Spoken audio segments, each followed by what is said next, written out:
Her skal vi så høre mere nyt fra frontlinjen, når det gælder nye smarte tiltag, der gavner miljøet. Flere østjyske storkøkkener er blevet faste leverandører til deres lokale biogasanlæg.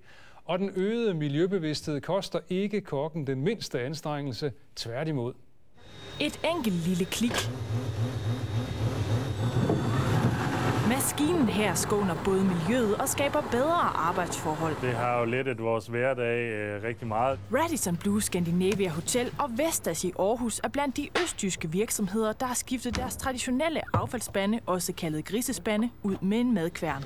Det giver bedre arbejdsforhold i køkkenet, fordi køkkenpersonalet slipper for tunge løft, når affaldet skal i container. Her kommer vi affald i de relativt små mængder, hvilket gør, at man ikke skal løfte på nogle tunge affaldssække. Det her, det er vores nye madkværn. Man hælder maden heroppe i tragten, lukker låget, starter den, og så kværner den det.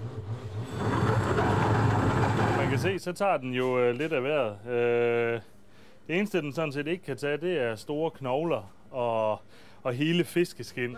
Og når det kommer til hygiejnen, er arbejdsforholdene også blevet forbedret. Før kunne der stå 15-20 grisespande rundt i køkkenet. Nu er det hele samlet et sted.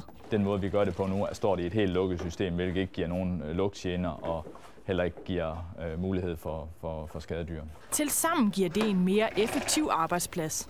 I og med, at den er tidsbesparende, så kan man sige, at den jo næsten som en ekstra hånd i køkkenet. Fra køkkenet går der så rør ned i kælderen, hvor store tanke opsamler massen. Det gavner også miljøet. Før fik Radisson Blu Scandinavia Hotel i Aarhus afhentet affald 104 gange om året. Nu kan de nøjes med bare 9 gange, fordi affaldet bliver kværnet. Mindre transport giver mindre CO2-udslip. Og det er jo en kraftig reducering til gavn for miljøet, så det er noget, vi sætter rimelig højt. Virksomhederne opnår altså store fordele ved bare at trykke på en knap.